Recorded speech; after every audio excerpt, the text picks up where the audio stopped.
Haydarız bir dava kurbağı ne diyor?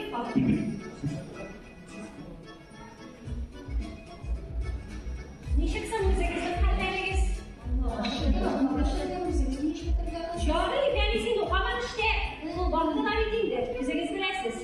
Aman da ihtiyacı mıydı? Bana şuna kesin bir kere. Eğer bana bize bu yıl 30 yıllık kemer duyumuz olur hatıra. Kadir sizlere.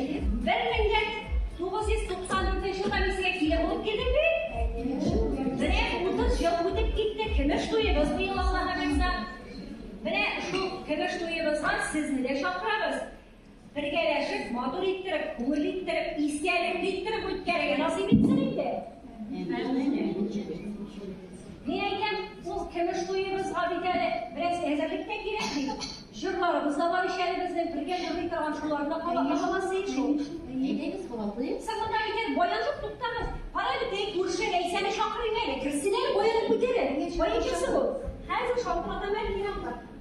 Evet, neyse